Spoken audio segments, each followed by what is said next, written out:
Hi. Hello. We have a radio show that we're going to do tomorrow. We did one today, and if you missed it, you can check it out on the podcast. There. I don't know where it is on the screen. You find it.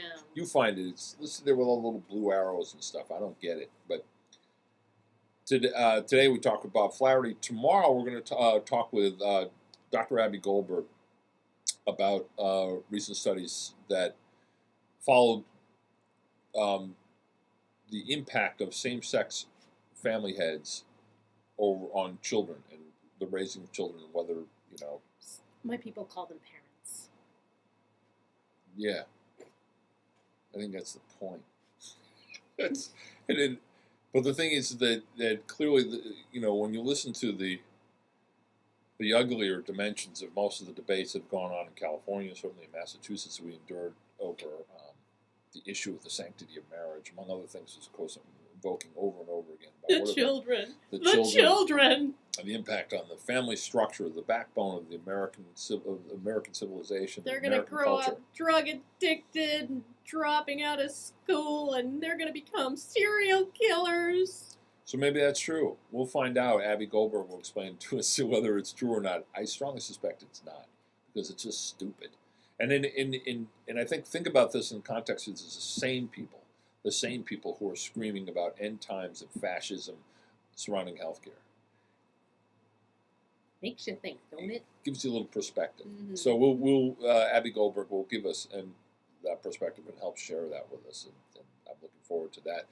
On Thursday, we'll be speaking with Diane Porcella and Bob Silman of the Northampton Arts Council about their particular commemorative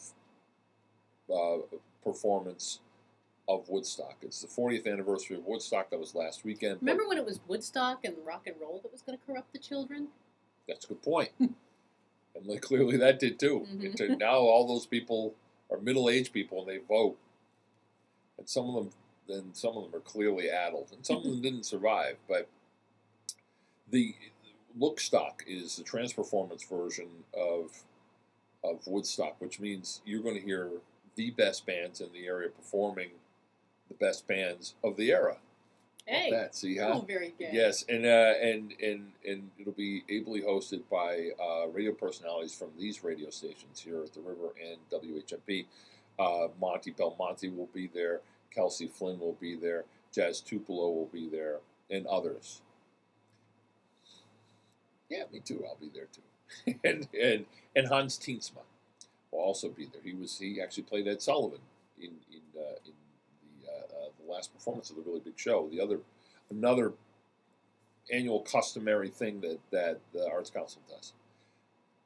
Friday we I think we got queued up. We have Mary Carey. That's right. Mary Carey, who's a blogger, local blogger over there to Amherst, over the dark side of the river. She also teaches or has taught journalism over at UMass, mm-hmm. and she will come in and hip us to what's happening on that side of the river. Plus, she just got back from, I think, Thailand. Thailand, so maybe we know more about what's going on in Amherst than she does. So she can tell us about Thailand and tell us, what happened with this David Carradine thing. Maybe she's on top of that. So to speak. And then we also, it's possible we may speak with Beast Infection, who's just coming off a kidney infection, and talking about roller derby. So, last home bout of the season this weekend. Last home bout. Wow. The season really does pass. Now, mm-hmm. That's one of the sure signs of fall. The last roller derby bout. That's a week. That's a whole week. So that's a whole lot of shows and a whole lot of talk and a whole lot of interesting stuff that other people say, and I just sort of mumble in between. So please join us when we do that. And whatever you do, don't breathe today. Yeah, bad ozone. Keep the ozone out of your lungs. Leave it in your exhaust. Pants. Yeah. Leave so many things in your pants. Bye-bye.